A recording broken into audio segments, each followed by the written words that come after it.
Hello, and a big welcome back to all my subscribers. And if you're not a subscriber, I'll wait. Hurry up. Press the button. Right.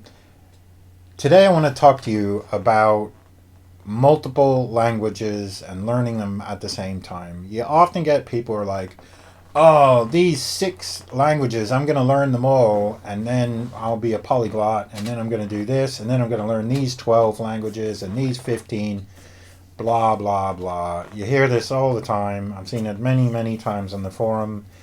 Rarely do any of these people ever make it. It's too difficult. Now, I'm not saying that it's not possible. I'm sure that it's possible. I'm sure there are many people who've done it. I'm sure that many people could have thought of general relativity, but Albert Einstein did. Right? I'm sure it's possible, but not likely. And what is likely is that if you focus on one language and learning it and getting it down pat, you can learn it. And it's not a problem. People can learn languages. It is not an issue. Many, many languages can be learned, but I wouldn't advise you to try and do it all at once. That whole, how do you eat an elephant? One spoonful at a time, right? It's the same sort of thing with language learning. You're not going to be able to get 6 languages shoved into your brain all at the same time. You're much better off just getting one, focusing on one, getting it over the line to where you're happy with it before moving on to the next one. This helps in many ways, and one of the primary ways is that it avoids confusion, where you get the languages mixed up together.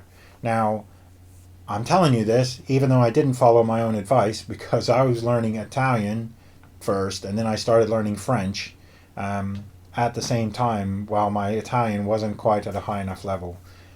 This caused me endless problems where I would be trying to speak French, but Italian words would be popping up in the sentence, and vice versa.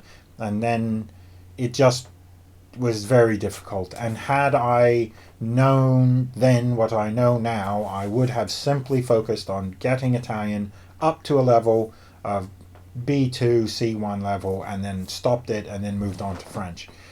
But I didn't, but that's a whole different story. But, learn from me. It's better to get the focus on one language and then just get it over the line to where you're happy with it before you move on to the next one.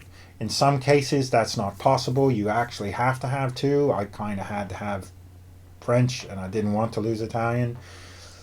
So I understand if you're doing 1 or 2 at the same time, but more than that, it's really going to get confusing, and you're not really going to be able to stick with any one of them for any period of time. They'll give you significant gains. So my advice, take it or leave it. I'd be happy to hear what you say in the comments. If you think this is bad advice, please let me know, because I'm very interested in differing sort of views, points of view to my own. But from a case study of one, I would definitely say focus on one language, get that up to a high level, then move on to the next one. Just my opinion. There you go. Anyway, if you like this sort of content, please like and subscribe, and then subscribe again and like and pass it around to your friends and your family and everybody else, and try and help me out. So I'll see you soon. Bye.